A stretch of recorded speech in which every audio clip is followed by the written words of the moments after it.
最近这几档，咱台湾所举的酒伫个国际比赛嘛有真好的成绩。今年中华是有一个酒庄来参加法国的酒类的比赛，伫个7000多支这酒的当中呢，是用葡萄酒甲 rum 来摕到2块金牌，这嘛是亚洲国家4块金牌内底唯一摕到双金牌的酒庄。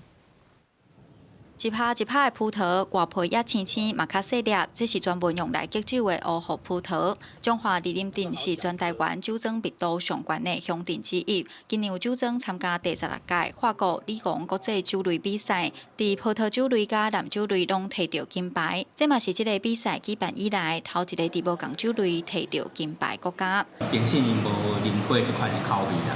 伫个6年的橡木桶内底所成了，伊整体葡萄酒的。 口感变啊，加足细致的，过来伊的深度嘛变啊足圆润的。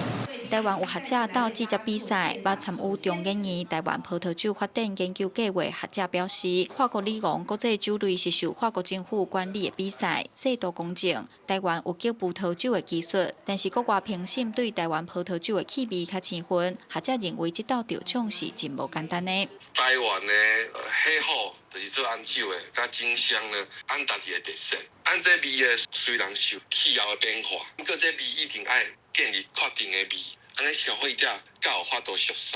学者表示，这2支黄金的酒是以醴啉、白葡萄、巴布萨加醴啉、龙山、甘蔗落去号名，唔来当互国际熟悉台湾酒，嘛真有地方特色。学者嘛建议，台湾应该爱建立完整酒的管理制度，佮有酒的食品履历，随后对台湾酒的发展甲推展会愈顺势。记者杨淑晴综合报道。